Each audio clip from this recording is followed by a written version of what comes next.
चीन से हिंदुस्तान असदुद्दीन ओवैसी साहेब। असदुद्दीन ओवैसी साहेब जिंदाबाद। असदुद्दीन साहेब जिंदाबाद।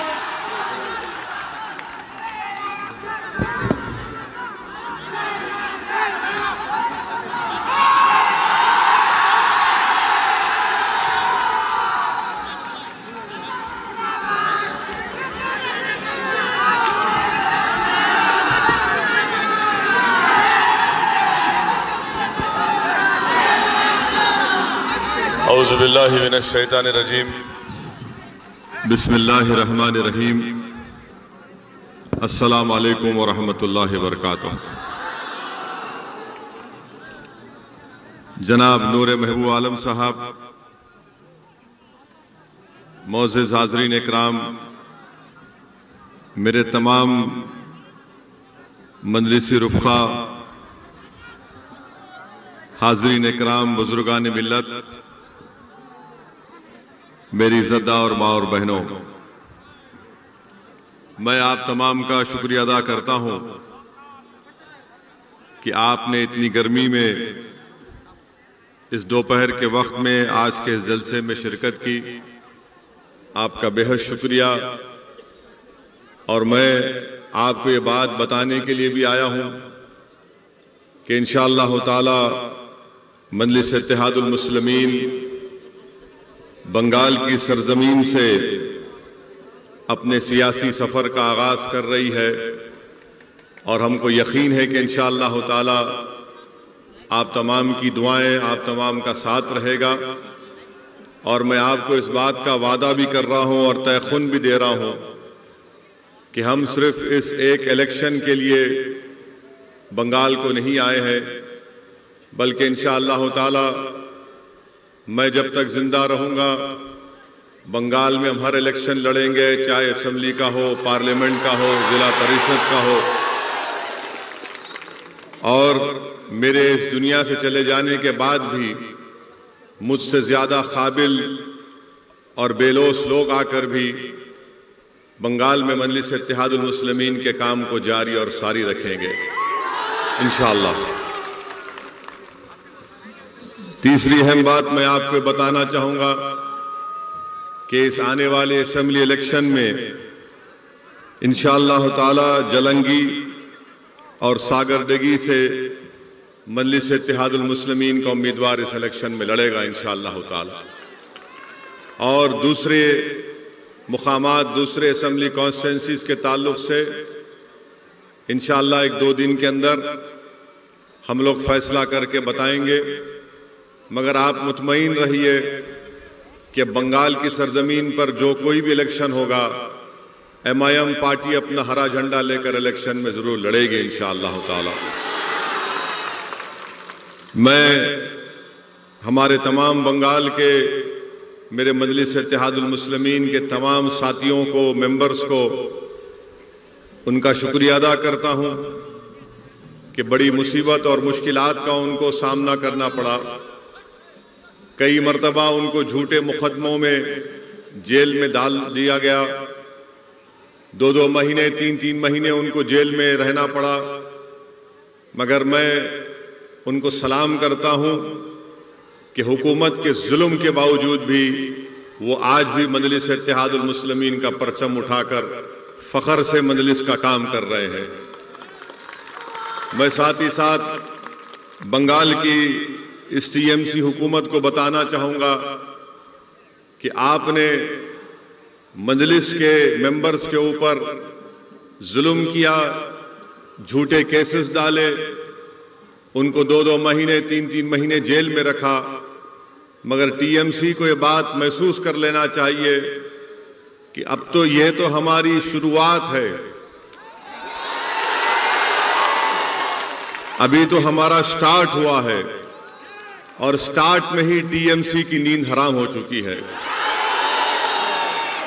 इंशाअल्लाह ताला यकीनन हमको और आपको मिलकर मेहनत करना है, जुस्तजू करना है और हमको हालात से नाउम्मीद नहीं होना है।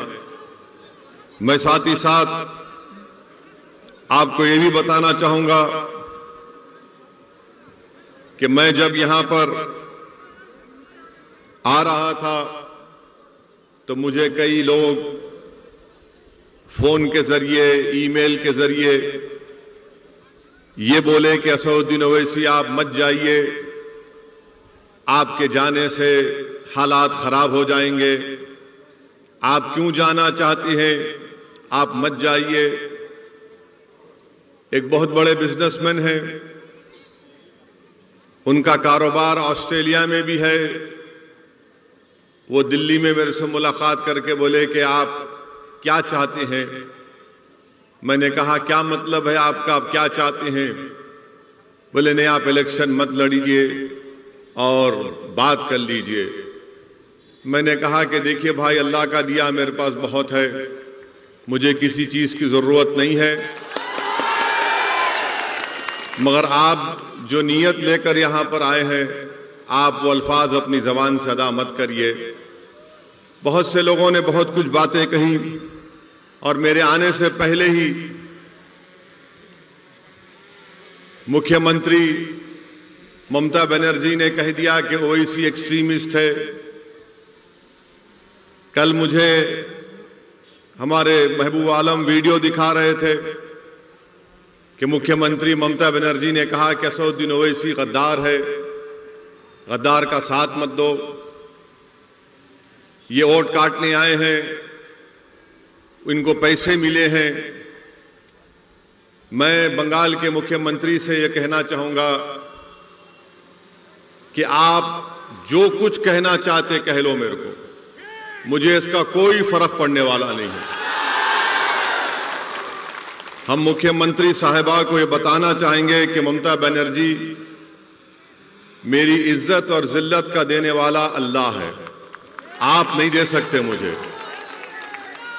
आप जो कुछ बोलना चाहते बोलो आप, मैं सुनने तैयार हूं, मगर एक बात आपको याद रखना पड़ेगा कि शायद आपको अपनी जिंदगी में असदुद्दीन ओवैसी जैसे अपोजिशन लीडर का मुकाबला नहीं हुआ होगा अभी तक। हम लड़ेंगे, ये हमारा जमहूरी हक है, डेमोक्रेटिक राइट है, और हम आगे बढ़ेंगे इंशाअल्लाह ताला। दूसरी बात यह है कि कोई यहां पर कहते कि लेफ्ट और कांग्रेस वाले बोलते हैं क्यों असदुद्दीन ओवैसी आ रहे। टीएमसी, कांग्रेस, वाम और बीजेपी, ये चारों मेरे बारे में एक बात जरूर कहते हैं, ये चारों एक बात पे मुत्तफिक हैं। कांग्रेस भी वही बात, लेफ्ट भी वही बात कि आप यहां पर क्यों आकर वोट को काटते हैं।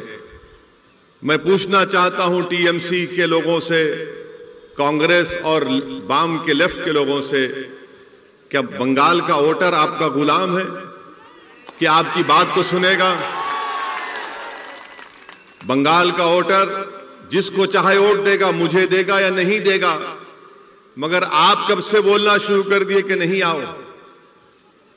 मेरे अजीज दोस्तों, मेरी इज्जतदार मां और बहनों, 70 साल से आप लोगों ने कांग्रेस को वोट दिया, लेफ्ट फ्रंट को वोट दिया, 10 साल आपने टीएमसी को वोट दिया, और इन तीनों पार्टीज ने आपसे वोट लेकर यह कहा कि हम हिंदुत्व को रोकेंगे, हम आपका डेवलपमेंट करेंगे, हम आपसे इंसाफ करेंगे। मगर मैं आपको बता रहा हूं कि बंगाल के दलितों को और खास तौर से मुस्लिम अक़लियत को ना इंसाफ मिला, ना उनका डेवलपमेंट हुआ, ना ये लोग बंगाल में हिंदुत्व की तहजीब को या उसके पॉलिटिकल गलबे को रोक सके। ये इनकी नाकामी की वजह से हिंदुत्व आज बंगाल में आगे बढ़ रहा है। 70 साल से धोखा दिया और आपका वोट हासिल किया। मेरे अजीज दोस्तों और बुजुर्गों, ममता बनर्जी क्या कहती हैं कि मैं मुसलमानों की प्रोटेक्टर हूं।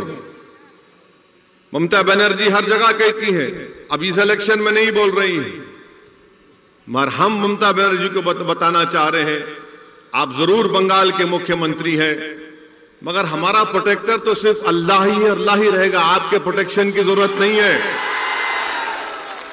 आपका काम यह है कि बहैसियत मुख्यमंत्री आपने भारत के संविधान के ऊपर ओथ लिया है, और ओथ जब आप लेती हैं, चाहे आप हो या नरेंद्र मोदी हो, इनका काम यह है कि भारत की और बंगाल की जनता से इंसाफ करें, जो ना आप किया है और ना मोदी ने किया है।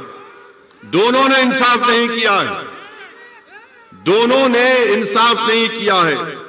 और चौथी बात यह कि ममता बनर्जी ने मेरे आने से पहले, माशाल्लाह मैं शुक्रिया अदा करता हूं मैडम चीफ मिनिस्टर का, कि दूल्हे के आने से पहले उन्होंने दूल्हे के बारे में बात करना शुरू कर दी।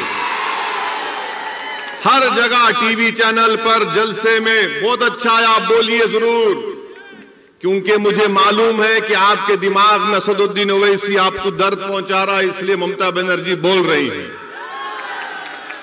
हम ममता बनर्जी से, टीएमसी से पूछना चाहते हैं, 10 साल से आपको सत्ता मिली बंगाल में, आपने अभी अपने पार्टी का इलेक्शन मैनिफेस्टो रिलीज किया। इलेक्शन मैनिफेस्टो में एक वर्ड नहीं है मुस्लिम, एक वर्ड नहीं है, और आप उसमें लिखते भी नहीं है कि आपने 10 साल में मुस्लिम माइनॉरिटीज के लिए क्या किया। आपने मुस्लिम माइनॉरिटीज के लिए कौन सा काम किया, बताइए ना, वो भी नहीं बताते आप। और फिर आप ये भी बोलते हैं कि मैं, ममता बनर्जी ये भी कहती हैं कि मैं माइनॉरिटी की मिनिस्टर भी हूं, वो पोस्ट मेरे पास है। तो बताइए ना आपने क्या किया, कुछ तो किया होगा ना आपने, तो बताइए आपने क्या किया। मेरे अजीज दोस्तों और बुजुर्गों, मेरी इज्जतदार मां और बहनों, 10 साल आपने टीएमसी को वोट दिया, उससे पहले 30-31 साल लेफ्ट को, उससे पहले कांग्रेस को आपने वोट दिया। मैं आज आपके सामने सिर्फ कम से कम वक्त में चंद बातें बताकर यहां से रुखसत हो जाऊंगा, क्योंकि अब तो जलसा पहला हुआ है, इंशाल्लाह बहुत होंगे, अब यहां से जलसे होंगे इंशाल्लाह ताला। मैडम चीफ मिनिस्टर कुछ नहीं बता सकती हैं। मैडम चीफ मिनिस्टर क्या दिखाती हैं? मुसलमानों के ईद के दिन आकर सर पे अपने पल्ले सर पे ओढ़ के ऐसा दुआ करते, और आप लोग क्या करते हो? ओ, उससे पेट भरता, उससे नौकरी मिलती, बच्चों को स्कूल मिलता, अस्पताल मिलता, पुलिस से जुल्म का खात्मा होता। मगर ये इनका ड्रामा, सर पे ओढ़ो, हाथ उठाओ, अल्लाहू अकबर, ये नाटक है। ये नाटक कब तक चलता रहेगा? अच्छा, अब आप खुद, मैं आपको बता रहा हूं, मैं ममता बनर्जी से, चीफ मिनिस्टर बंगाल से, ये लेफ्ट फ्रंट के लोगों से, और कांग्रेस, ये लेफ्ट फ्रंट कांग्रेस तो इनका आखिरी इलेक्शन है, इसके बाद खत्म ही हो जाने वाले हैं, नहीं रहने वाले हैं। ये इनसे मैं पूछना चाह रहा हूं, बंगाल में आप ये बताइए कि क्या ये बात सच नहीं है कि बंगाल में 15% मुसलमान बच्चे जिनकी उम्र 6 साल और 14 साल की है, वो स्कूल के बाहर हैं। 6 और 14 साल की उम्र के बच्चे 15% स्कूल के बाहर हैं। क्यों नहीं डाले उनको स्कूल में? आप, मैं रोका था क्या आपको? ठीक है, मैं गद्दार हूं, चलिए मान लिया मैं गद्दार हूं, मैं सब कुछ हूं, मगर आप स्कूल में क्यों नहीं, स्कूल नहीं बनाए? ये गवर्नमेंट का डेटा है, मेरा नहीं है। 6 और 14 साल की उम्र के 15% मुस्लिम बच्चे स्कूल के बाहर हैं। आपको मालूम, यूपी और बिहार के बाद सबसे ज्यादा मुसलमान बच्चे आउट ऑफ स्कूल कहां पर है? बंगाल में। बंगाल में ये क्यों नहीं किया आपने? मैं रोका क्या आपको? आप स्कूल खोल देते। 30 साल लेफ्ट की हुकूमत, उससे पहले कांग्रेस की हुकूमत, 10 साल से टीएमसी की सरकार, किसने रोका था आपको स्कूल खोलने से? क्या यह बात सच नहीं है कि जितने सेकेंडरी और हायर स्कूल है वो मुर्शिदाबाद में, मालदा में, दिनाजपुर में नहीं है। क्यों नहीं है? क्योंकि यहां पर बड़ी तादाद में मुस्लिम माइनॉरिटी रहती है। कहां पर ये स्कूल ज्यादा है? दार्जिलिंग में है, बंकुरा में है। आप बताइए फिर ये क्यों, आप यहां क्यों नहीं खोलते? आप यहां पर खोलना चाहिए ना जहां पर जरूरत है। मगर नहीं, ममता बनर्जी बोलेंगे वो ऐसी गद्दार है, लेफ्ट कांग्रेस बोलेंगे बी टीम है। अरे मैं सब कुछ हूं बाबा, तुमने स्कूल क्यों नहीं खोला? इनके पास इसका कोई जवाब नहीं है। अच्छा, आपको मालूम कि मुर्शिदाबाद जिले में 50% स्कूल के बच्चों को मिड डे मील स्कीम नहीं मिलता। अब तो खैर कोविड से स्कूल बंद है, मगर 2019 से क्यों नहीं देते आप मिड डे मील स्कीम? बच्चों को स्कूल में खाना दिया जाता है पूरे भारत में। 50% स्कूल्स में मुर्शिदाबाद में मिड डे मील स्कीम नहीं दिया जाता। क्यों नहीं दिया जाता? ठीक है ममता दीदी, मैं गद्दार हूं, मानता हूं कांग्रेस लेफ्ट वालों में भी टीम हूं, बताओ फिर तुम स्कूल में खाना क्यों नहीं देते? ये तुम्हारा डेटा है, मेरा नहीं है। और फिर लेफ्ट के लोग बोलते हैं हम मुसलमान को जमीन दिए। 3/4 Muslims of Bengal have no land, जमीन नहीं दिए और आप झूठ बोलते हैं। मेरे अजीज दोस्तों और बुजुर्गों, फिर उसके बाद आप देख लीजिए कि 6 सबसे बदतरीन डिस्ट्रिक्ट्स जो हैं हेल्थ के एतबार से, 3 के 3 तो 50% मुस्लिम माइनॉरिटी के डिस्ट्रिक्ट्स हैं। आप क्यों नहीं खोले अस्पताल? वहां पर खोलना था ना, मैं रोका आपको। ठीक है, मैं गद्दार हूं, बी टीम हूं, मैं उनसे पैसे लिया, उनसे जो भी होगा अलग बात है, मगर ये काम आप क्यों नहीं करे? इनको इसी बात का हम सब सवाल करते हैं तो इनको तकलीफ हो जाती है। और मैं मुर्शिदाबाद की हमारी मां और बहनों को बताना चाह रहा हूं, मुर्शिदाबाद जिले के मां और बहनों को बताना चाह रहा हूं, जो 50% हमारी मां और बहनें बीड़ी बनाती ना। अब आप मेरी बात सुन लो। क्या आपने टीएमसी और कांग्रेस लेफ्ट के किसी एक लीडर से सुना कि नरेंद्र मोदी की सरकार एक नया रूल बना रही टोबैको के ऊपर, तंबाकू के ऊपर, उससे लाखों बीड़ी बनाने वालों की नौकरियां चले जाएंगी? मैं 1 महीना पहले नरेंद्र मोदी की हुकूमत को, गवर्नमेंट को लेटर लिखा कि कॉप्टा में अमेंडमेंट्स मत लाइए। भारत में 85 लाख बीड़ी बनाने वाली और उसमें 70% महिलाएं। अगर वो कॉप्टा का अमेंडमेंट आएगा तो लाखों नौकरियां चले जाएंगी बीड़ियों की। इस पर कोई टीएमसी क्यों नहीं बोलती? क्यों नहीं बोलती ममता बनर्जी मोदी को कि ये बोलो इस बारे में? ना कांग्रेस बोलती है, ना लेफ्ट बोलती है। बीड़ी का बनाती हमारी मां और बहनें यहां पर। फिर आप वो भी देख लीजिए। अच्छा, मैं गद्दार हूं, ममता बनर्जी बोलती मैं गद्दार हूं, कांग्रेस बोलती कि मैं बी टीम हूं। अच्छा, ये बताओ, पूरे बंगाल में 25.4% घर में टैप वाटर है, पानी का टैप वाटर है। मुसलमान को खाली 15% क्यों है? गद्दारों को पानी नहीं पिलाते ममता बनर्जी? आप बी टीम को पानी नहीं पिलाते क्या आप? 15% मुस्लिम के पास। अच्छा, ड्रेनेज लाइन पूरे बंगाल में 31.6% घर में ड्रेनेज लाइन है। कितने मुस्लिम माइनॉरिटी के पास है? 15.2%। क्या यह ठीक है? मुझे गाली दो, आप दिल भर के गाली दो, शायद आपका दिल मुतमईन होता होगा, रात में अच्छी नींद आती है, मगर ये सवाल का जवाब दो ना। इस सवाल का जवाब कौन देगा? मुर्शिदाबाद में आपको मालूम कि सबसे जहरीला पानी यहां पर मिलता है। मुर्शिदाबाद में आर्सेनिक पानी मिलता है, आर्सेनिक पानी, लाल रंग का पानी मिलता है। और उसमें पानी का क्या है? 3000 पार्ट्स पर बिलियन है। WHO बोलता है कि 300 लिमिट होना चाहिए। मुर्शिदाबाद में 3000 पार्ट्स पर बिलियन आर्सेनिक पानी मिलता है। क्या कर रही टीएमसी? क्या किया लेफ्ट ने? क्या किया कांग्रेस ने? जो मुर्शिदाबाद, मालदा में बरसों से तुम्हारा एमपी, तुम्हारा एमएलए जीत के आ रहा, तुम तो साफ पानी नहीं पिला सकते, आर्सेनिक पानी आप देते हैं। मेरे अजीज दोस्तों और बुजुर्गों, फिर वहीं पर आप देखिए मगरबी बंगाल में हायर एजुकेशन का सर्वे हुआ गवर्नमेंट ऑफ इंडिया का। कितने मुस्लिम माइनॉरिटी के बच्चे हायर एजुकेशन में पढ़ रहे मालूम आपको? बंगाल में मुसलमानों का पॉपुलेशन क्या है? 2011 का सेंसस कहता है 27-28%।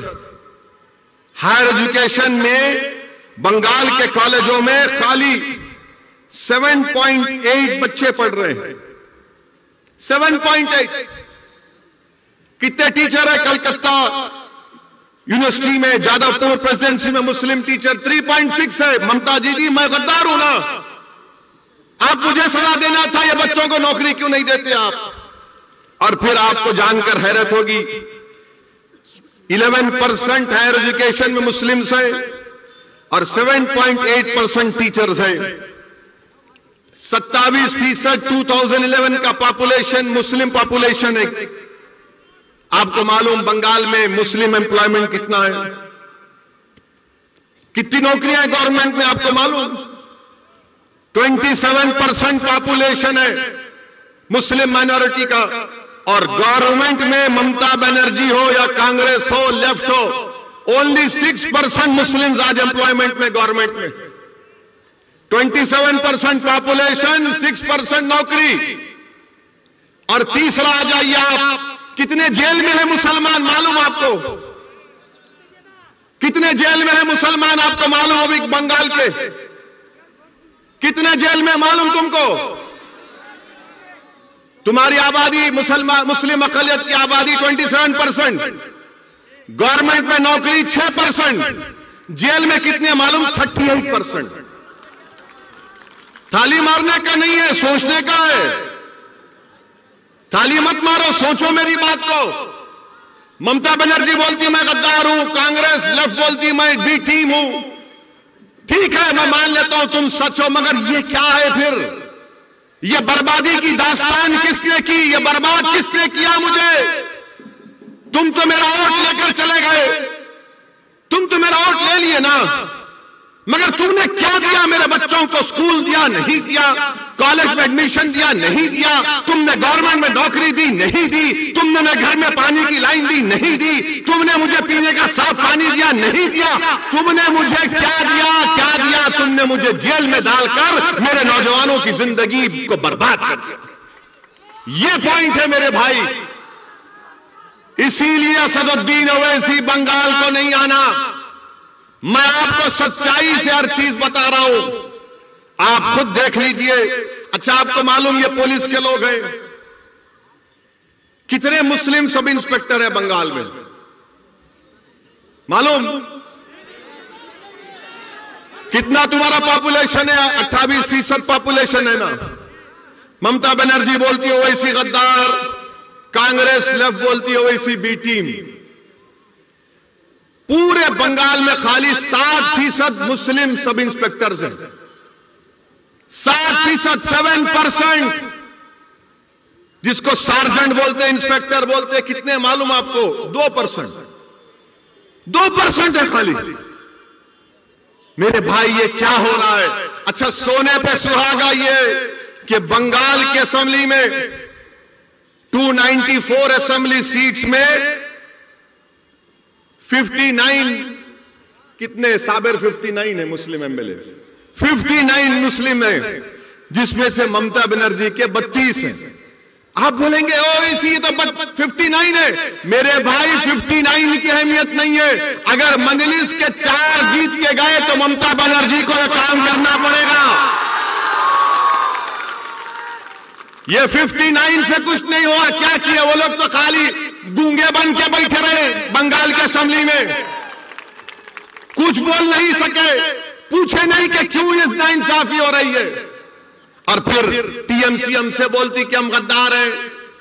मैं ममता बनर्जी आपको याद दिला रहा हूं, यहां के जलसे से मैं ममता बनर्जी को याद दिला रहा हूं कि ममता बनर्जी 30 अप्रैल 2002, ये मैं जो कुछ कह रहा हूं ना, मैं चैलेंज कर रहा हूं अगर इसमें से एक वर्ड भी गलत है तो मेरे को चैलेंज कर रहा हूं, बैठ के डिबेट करेंगे टीवी के सामने, आ जाओ।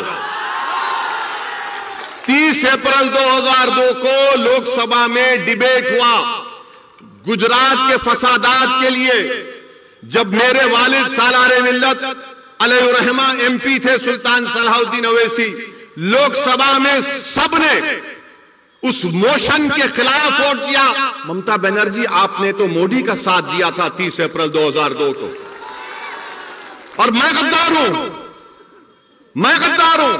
अगर टीएमसी के लोग यहां पर हैं तो जाके तुम्हारी दीदी को सुनाओ। 15 सितंबर 2003 टाइम्स ऑफ इंडिया अखबार की रिपोर्ट है। क्या तारीख? 15 सितंबर 2003। ममता बनर्जी क्या कहती है उसमें? ममता बनर्जी आरएसएस के लोगों से मिलती है और मिलके बोलती है कि आरएसएस के लोग देश प्रेमी हैं, देश प्रेमी हैं। और ममता बनर्जी बोलती उनको कि अगर तुम 1% मेरा साथ दिए तो मैं बंगाल की पूरे मुकद्दर को चेंज कर दूंगी। ममता बनर्जी, तुमने तो 2003 में आरएसएस से हाथ मिला लिया था और आज तुम असदुद्दीन ओवैसी को गद्दार कहती हो। क्या बात है ये? 2003 का 15 सितंबर 2003 का। अच्छा, फिर ममता बनर्जी 2019 का पार्लियामेंट इलेक्शन हुआ। पार्लियामेंट के चुनाव में आप बताइए कि आपने बीजेपी को वोट दिया? कितनों ने बीजेपी को वोट नहीं दिया? हाथ उठाओ। शर्माओ नहीं, शर्माओ नहीं, डरना नहीं। कितने टीएमसी को वोट दिया? डरो भाई, उठाओ, कोई बात नहीं। अच्छा, 18 बीजेपी कैसा जीत गई? 18 बीजेपी कैसा जीत गई बंगाल से? मैं तो नहीं था ना, गद्दार तो नहीं था, बी टीम भी नहीं थी, तो बीजेपी मोदी 18 कैसे जीत गया? टीएमसी का ममता का वोटर मोदी के गोद में बैठ के चाय पी रहा है। और ममता बनर्जी, टीएमसी, लेफ्ट, कांग्रेस हमको गद्दार, बी टीम, क्या क्या गाली देते थे। अच्छा, फिर रिजल्ट आया तो ममता बनर्जी ने क्या कहा था? मीडिया ने जाकर ममता बनर्जी से क्या पूछा? ए दीदी, बीजेपी इतना जीत गई, क्या मुस्लिम की वजह से हुआ? मीडिया को भी शौक खाली मुसलमान से है। तो ममता बनर्जी ने क्या कहा कि हां, गाय दूध देती है तो कभी गाय लात भी मारती है। कहा था ना, कहा था ना। मेरे को एक जवाब दो, तुम इंसान हो, तुम गाय हो? अगर कोई बंगाल का मुसलमान है, वो इंसान है या गाय है? तुम इंसान हो या गाय हो? जोर से बोलो, तुम इंसान हो या गाय हो? तुम 2 टांग के हो या 4 टांग के हो? तो किसने अख्तियार दिया मुख्यमंत्री को कहने के लिए कि हम 4 टांग की गाय है? किसने दिया, बताओ। अच्छा, फिर मुख्यमंत्री ने क्या कहा? गाय दूध देती है तो हम ले लेते हैं, लात मारती तो कबूल कर लेते हैं। ममता बनर्जी, हम गाय नहीं है, इंसान है, और इंसान को नौकरी की जरूरत है, इंसान को पानी की जरूरत है, इंसान को घर की जरूरत है, इंसान को नौकरी की जरूरत है, इंसान को स्कूल की जरूरत है, इंसान को कॉलेज की जरूरत है। मगर दीदी, आपने क्या किया? आपने तो दूध भी पी लिया, मलाई भी खा ली, मिष्टी दोई भी खा लिए। अब हमारे पास कुछ नहीं बचा है। मैं आपको गाय के रूप में नहीं देखता, मैं आपको इंसान के रूप में देखता हूं। मजलिस इत्तेहादुल मुस्लिमीन तुमको भारत का बावकार इंसान के तौर पर देखती है। मैं तुम्हारे से दूध लेने नहीं आया हूं, मैं तुम्हारा हक दिलाने के लिए आया हूं यहां पर। मैं तुम्हारे को भारत के संविधान में जो आपका जायज मुकाम है उसको दिलाने के लिए आया हूं। मैं इंसान को इंसान के रूप में उसकी इज्जत बहाल करने के लिए आया हूं। टीएमसी आपको जानवर की तरह देखती और असदुद्दीन ओवैसी आपको इंसान के तौर पर देखता है। मेरे अजीज दोस्तों और बुजुर्गों, मेरे अजीज दोस्तों और बुजुर्गों, मैं आपको याद दिलाना चाहता हूं एक तारीखी शख्सियत को। कितने लोग टीटू मार को जानते हैं, टीटू मीर को? टीटू मीर को जानते हैं? कौन था टीटू मीर? कौन था टीटू मीर? टीटू मीर हाफिज कुरान थे। टीटू मीर हाफिज कुरान थे, हज करने गए। जब वापिस आए टीटू मीर, तो जमींदारों ने मुसलमानों पर टैक्स लगा दिया कि जो दाढ़ी छोड़ेगा उस पर टैक्स। तो एक इलाका है नरकल बिराई बोलते ना, नारकल बिराई में टीटू मीर थे। तो टीटू मीर ने कहा कि हम जमींदारों को दाढ़ी छोड़ने पर टैक्स नहीं देंगे। तो टीटू मीर ने एक किला बनाया जिसको बंसर कला बोलते हैं, बंसर कल्ला बोलते हैं। टीटू मीर ने बनाया और टीटू मीर ने उन जमींदारों और अंग्रेजों के खिलाफ जिहाद किया था ना। आज असदुद्दीन ओवैसी आपको बोलने आया कि आपको ना जिहाद करने की जरूरत है, ना हथियार उठाने की जरूरत है, आपको सिर्फ भारत के संविधान को समझकर अपने हक के लिए लड़ने की जरूरत है। उस जमाने में जमींदार थे और अंग्रेज थे। वो तो जमींदार अंग्रेज चले गए, अब नए जमींदार आ गए। एक जमींदार टीएमसी, एक जमींदार मोदी, एक जमींदार कांग्रेस, एक जमींदार लेफ्ट। ये जमींदार बन चुके हैं और हम पर टैक्स लगा रहे हैं। मेरे अजीज दोस्तों और बुजुर्गों, बताइए आप, अगर आप नहीं लड़ेंगे अपने हक के लिए तो क्या कोई आसमान से आएगा या जमीन से निकलेगा? आपको अपने हक के लिए लड़ना है। मैं बुजुर्गों से अपील कर रहा हूं, आपको अपने बच्चों के रोशन मुस्तकबिल के लिए लड़ना है। आपको उनके लिए उनका हक संवारना है। यह कांग्रेस पार्टी क्या है बताइए, बताता हूं आपको। यह कांग्रेस पार्टी जब बाबरी मस्जिद का फैसला आया तो कांग्रेस पार्टी इसका वेलकम किया। कौन उसके बारे में कहा? किसने कहा कि supreme court is supreme but not infallible? उसका नाम असदुद्दीन ओवैसी था। ममता बनर्जी, पूछो उनसे टीएमसी से कि राम मंदिर का जजमेंट आया, उसके बारे में आपकी क्या राय है? तो बोलेंगे, नाराज हो जाएंगे वो लोग, मान खामोश बैठो। कांग्रेस के बहुत बड़े चीफ मिनिस्टर कमलनाथ ने ईंटें भिजा दी, प्रियंका गांधी ने उसका वेलकम किया। यह कांग्रेस पार्टी है जो आपके वोटों से मुर्शिदाबाद, मालदा में बरसों से हुकूमत करती आ रही है और कुछ नहीं किया। यहां पर ट्रिपल तलाक का बिल पार्लियामेंट में आया तो कौन उसके खिलाफ बोला? आपने देखा होगा ना, किसने बोला ट्रिपल तलाक के खिलाफ? जब ट्रिपल तलाक का बिल पार्लियामेंट में मैंने वोटिंग का मुतालबा किया तो पूछो टीएमसी से, टीएमसी ने वॉकआउट कर दिया। वोट क्यों नहीं डाला? वोट क्यों नहीं डाला? वॉकआउट किया। वोट डालना था, बताना था मोदी को कि तुम्हारे खिलाफ वोट दे रहे हैं। हम खाली 2 एमपी हैं लोकसभा में, मगर मोदी के 300 एमपी के सामने उसके खिलाफ बोलते और वोट भी डालते उसके खिलाफ। ममता बनर्जी का एक चेहरा लोकसभा में, एक चेहरा बंगाल में, एक चेहरा लोकसभा में। उनके एमपी बड़ी बड़ी अच्छी अंग्रेजी में बड़ी बड़ी तकरीर कर लेते हैं, मगर सिटीजन अमेंडमेंट बिल आया तो 8 एमपी नहीं थे, 8 एमपी नहीं थे। किसने सारी दुनिया के सामने बता दिया कि CAA का कानून भारत के संविधान के खिलाफ है? और मैंने सारी दुनिया के सामने मोदी के और उसके 300 एमपी के सामने उस कानून को फाड़ कर बता दिया काला कानून है। क्या कांग्रेस ने किया? क्या टीएमसी ने किया? लेफ्ट तो कहीं है ही नहीं बेचारे। ये कांग्रेस और लेफ्ट तो वो मेडिकल शॉप में जब जाते हैं दवा लेने के लिए तो दवा के नीचे ऊपर लिखा होता कि कब बनी, date of manufacture, date of expiry.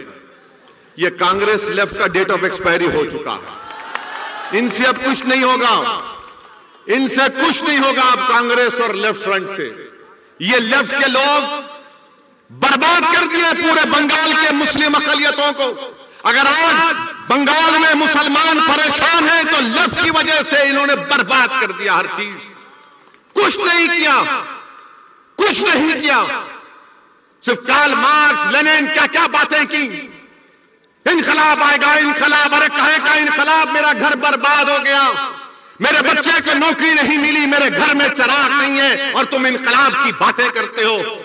कितना धोखा दिया तुमने 30 साल में। मेरे भाई याद रखो, मेरी जिंदगी कब तक है अल्लाह जानता है, मगर मैं आपसे कह रहा हूं, जब तक आप सियासी तौर पर मुत्तहिद नहीं होंगे, जब तक आप सिर्फ वोट डालने वाले के साथ साथ वोट लेने वाले नहीं बनेंगे, आपके मसाइल नहीं हल होंगे, आपके प्रॉब्लम्स नहीं सॉल्व होंगे, आपके प्रॉब्लम्स नहीं सॉल्व होने वाले। मेरी बात को याद रखो। आप हो सकता है कि किसी को मेरी बात गलत दिख रही होगी, मगर आपके प्रॉब्लम नहीं सॉल्व होंगे, आपके मुश्किलात का खात्मा नहीं होगा, आपके बच्चे जेलों में सड़ते रहेंगे, उनकी जवानी बर्बाद हो जाएगी, हमको गवर्नमेंट में नौकरियां नहीं मिलेंगी।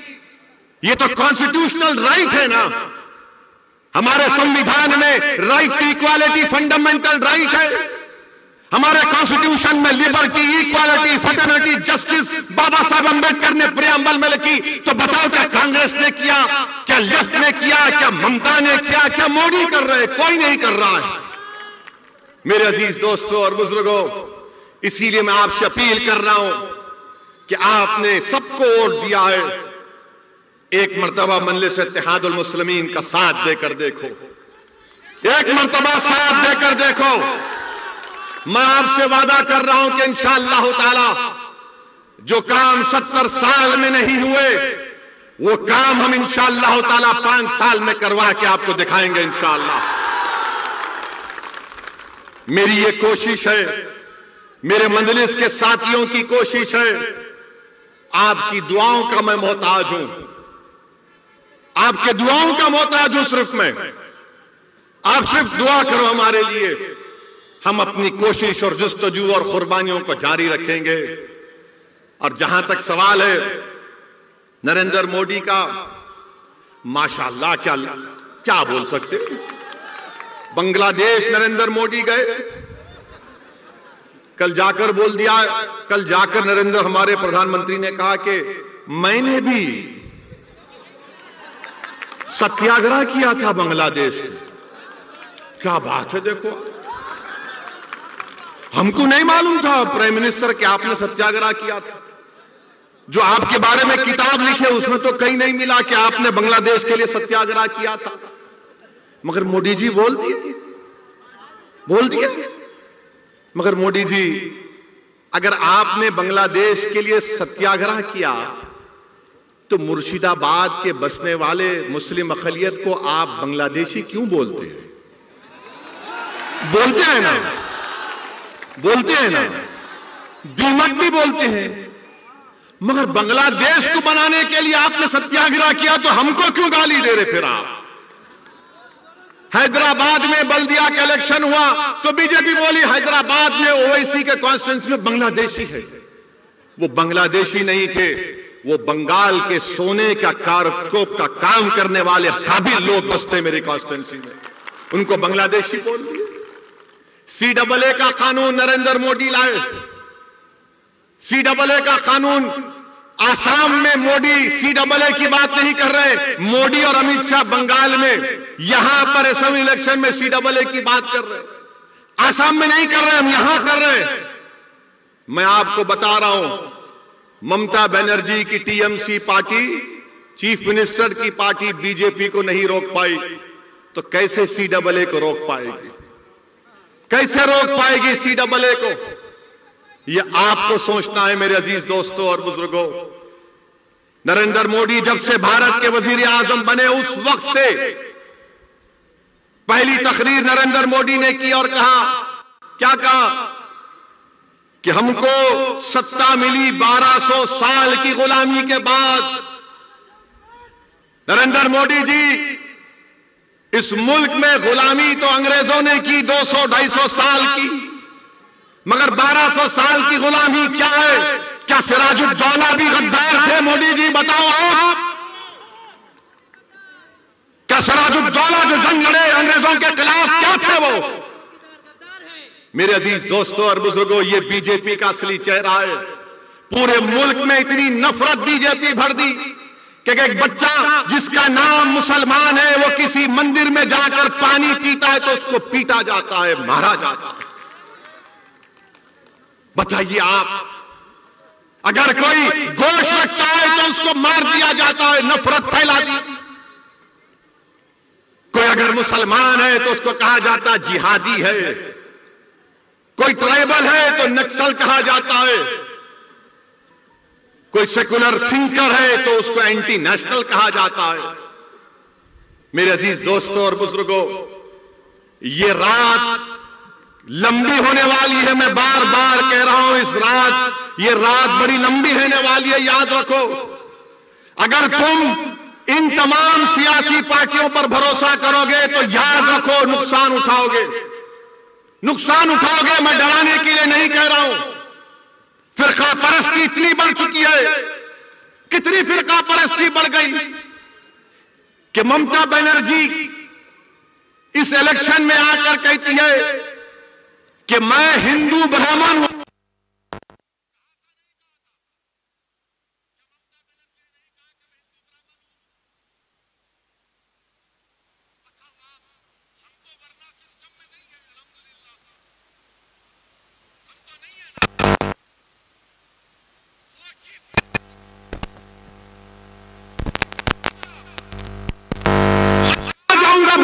सोचो, फैसला करो, तुम और हम कहां जाएंगे।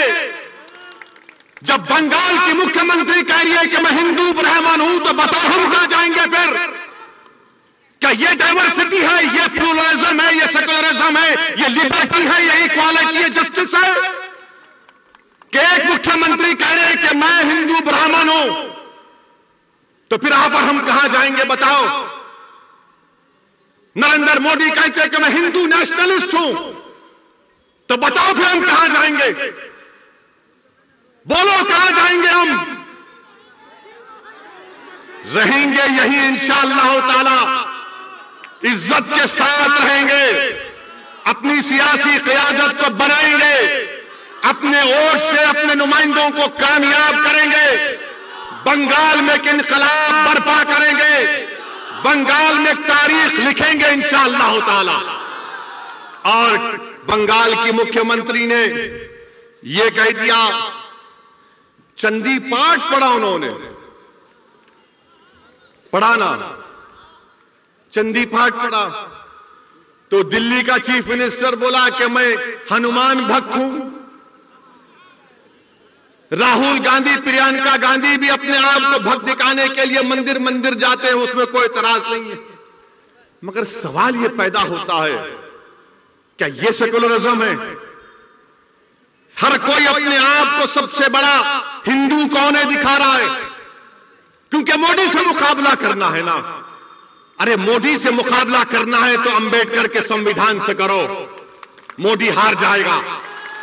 मोदी से मुकाबला करना है तो आइडियोलॉजी पर करो, वो आइडियोलॉजी जो हमारे मुजाहिदीन आजादी ने इस्तेमाल किया था। मेरे अजीज दोस्तों और बुजुर्गों, मैं चंदी पाठ पढ़ने के हरगिज खिलाफ था, ना हूं, ना कभी रहूंगा।